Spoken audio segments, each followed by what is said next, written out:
Now, for your delectation, Books Unplugged would like to present Brokeback Mountain. Here now, Books Unplugged. Hi, I'm Theodore Bear. and I'm Teddy Roosevelt. Welcome to Books Unplugged, the show where we take a book that's been turned into a movie and we talk about it. Today, Teddy and myself are here filling in for Ed and Dan, Guest hosting. guest hosting for Ed and Dan, and we're going to be talking about. This is a Valentine's Day special, isn't it, Ted? Valentine's Day special? Yeah, I think we got a good one. Yeah. Brokeback Mountain, one of the most romantic books of all time. Short story and the movie. Short story and the movie. So in Brokeback Mountain, a couple of cowboys, one's like a rodeo cowboy, the other's more of a ranch cowboy, Right, yeah. meet up to look after some sheep on a mountain for Brokeback Mountain for a winter, and they fall in love, and then they kind of have to hide it because of rampant homophobia, and eventually one of them meets their demise, and it's very sad. Yes. It's very sad. Yes. So anyway, let's get started with Books Unplugged. All right, Teddy. First thing we always do, Theodore, thank you. The first thing we always do is to talk about the major love. So what is the major love that you have about either the book or the movie? It doesn't matter. Just what's the one thing, if you're going to pick one thing? Books, I need them unplugged, baby. Books, I need them unplugged now. So for me, it includes my major love is in the book and movie is the pacing and how they revealed information and the characters' feeling throughout the story. I mean, it was a great job in the short story of how, you learn more about the characters and what's going on, and the same thing in the movie, and the way the pacing went. That was my Cool. major love. What about you, Theodore? Thank you. Bear.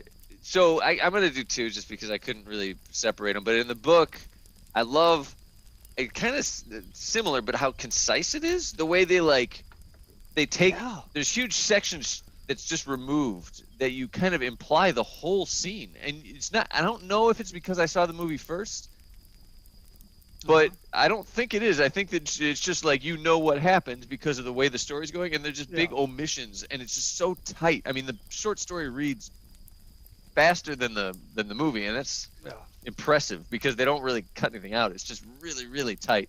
So I love that about it. And in the movie, I mean, Heath Ledger is masterful. Yeah. I mean, that performance is unbelievable. That tight lip thing he's got going on, and the way he kind of grunts through everything, and right. it's kind of got a little sling blade in him, maybe. You see a little of that in there, little French fry taters, little of that going on. Yeah. Sure. So I just thought he's great. I mean, what about was there anything that you hated about the book or movie? This is kind of a cop-out hate. Same as well, anyway, it's a cop-out hate, and so I don't really hate anything about the story, nothing. But I guess I hate that they can't be together, right? And I hate Jack's parents. That's the same thing I had in my notes there, Theodore. Right? It's sad. Great minds. Oh, that these two guys, they can't love each other and work out, have their own ranch. Oh, just so sad. Yeah, it's just such an obvious thing they should do. They would have been great ranchers. Right. Books de boing, booking de boing, and books de boing. The speed rounds, the minor loves and hates, as many minor loves and hates as we can spit out of our mouths in 60 seconds. 60 fluffy seconds on the clock. Alrighty. All right, I'm going to start it. The pacing of the movie. I know it was your major one. It's my minor one. Pacing of the movie. Pacing of the movie is amazing. Right. I love both those characters, Enos and Jack, and the way those actors portrayed them. It was just fantastic. Yeah, brilliant. I like the power.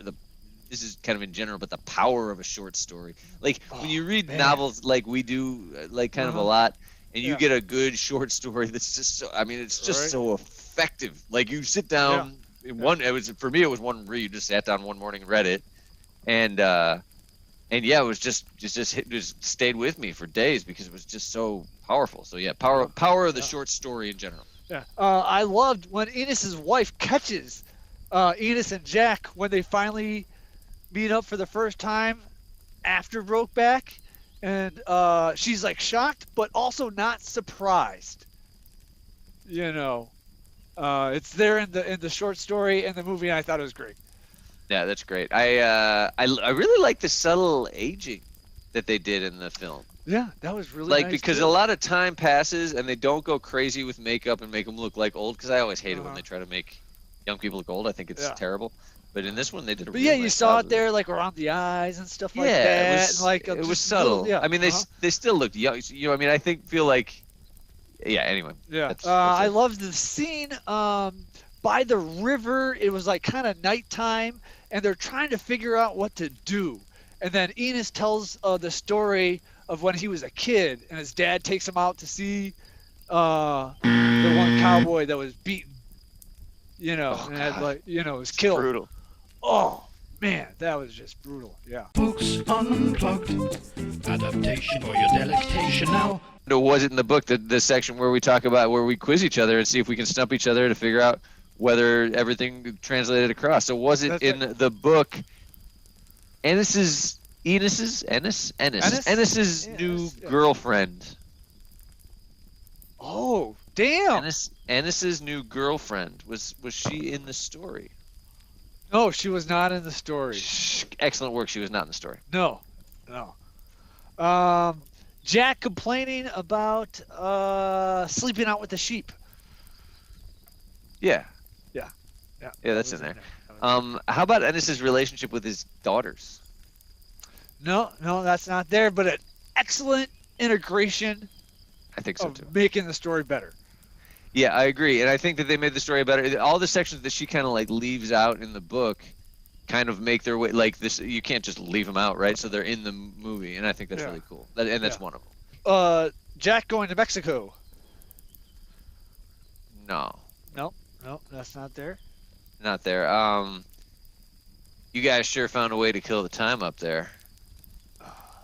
Yeah, that's there. That's there. That's in there. That's in there. You got any more?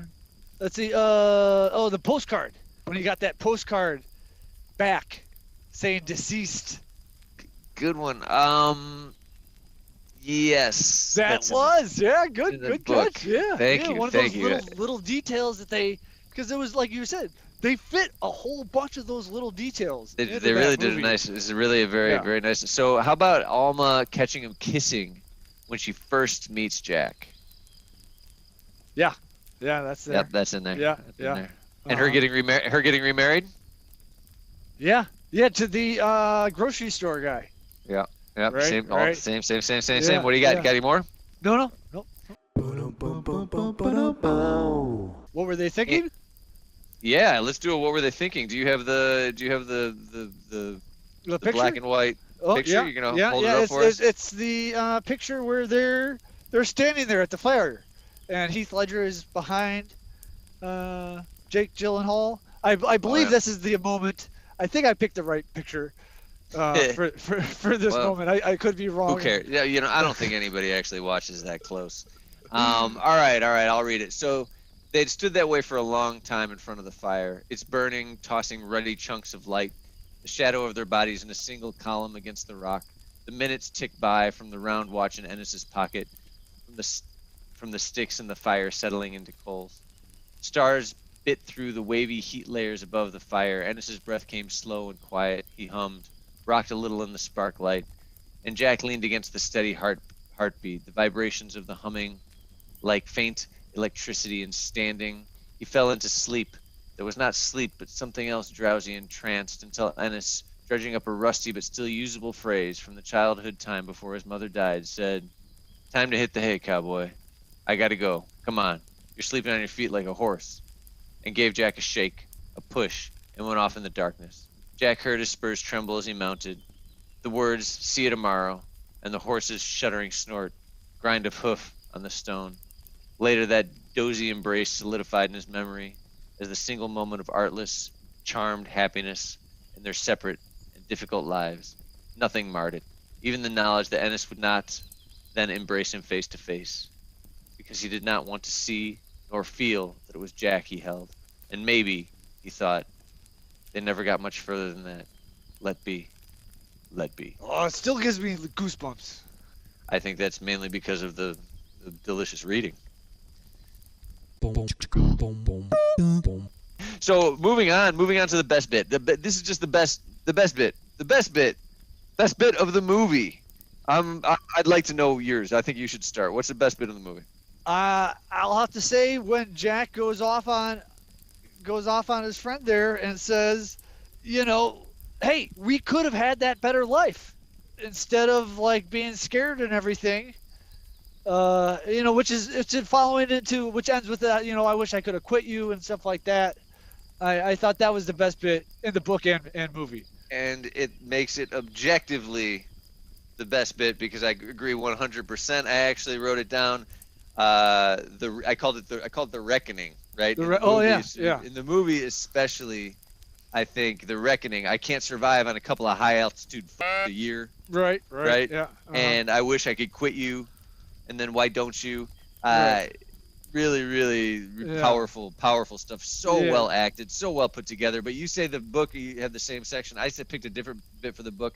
When Jack dies in the book. Oh, yeah. All the stuff that Ennis has bottled up, kind of the regret, everything else is kind of expressed indirectly, and it's just so well put together, well written, concise, tight. That to me is a little bit better. But in the movie, the kind of, I guess what is in the movie, it's like the acting of that scene, that reckoning scene, that really like is like just whoa, it's like blows you away. Whereas in the book, the writing of that death is really tight and really makes me think that's the best part. Books Unplugged. Which would you destroy? So we come to the end, and we have a choice to make, and obviously we both are fawning over this story and the movie. So this is interesting. So we're gonna destroy one of these pieces, never to be seen again. Yeah, and that's the format of the Books Unplugged. You gotta do it. You gotta do it. You gotta pick one to not do. So which is it for you? I'm gonna have to destroy the story. I mean, the story is fantastic. I'm just gonna start right there. I have not read a short story better than this in a long time. But the movie is just simply fantastic. The actors, even the actresses who played the wives were fantastic. I agree. I would destroy the book. It's not easy because it's a great book, and all the actors are great, but Heath Ledger really stands out, really, and what a treasure. And also, you can't. He's so short-lived. It's such a tragedy with his death. You can't get rid of Heath Ledger movies. Like they're all, you gotta, it's like James Dean movies. You gotta keep those, man. There's not many of them, and what a shame that he's passed. So, great story, great movie, great performances, great writing. This is nothing but glowing praise. Even if you've seen the movie before and you haven't read the story, read it. Yeah, go totally get it on your Kindle, find it online. Oh, fantastic. I mean, I think it was. I didn't pay for it. I don't think. Yeah. I just found it on a PDF or something. Anyway, you thank him. I don't want to thank him. Thank you, everybody. We got a couple more Teddy and Teddy guest hosting episodes coming up. Theodore. Yeah. Ed and Dan would like to thank you for joining them on Books Unplugged, page to screen and all that's in between. If you like the vibe, please like and subscribe. What's so wrong with a kid wanting a BB gun for Christmas? The movie, yeah, it's a great book. This book is awesome. It's a good movie. It's an okay movie. I mean, you're probably not going to read it anyways. I think you should. So which would you choose to chop up into little pieces and bury out in the woods to never see again?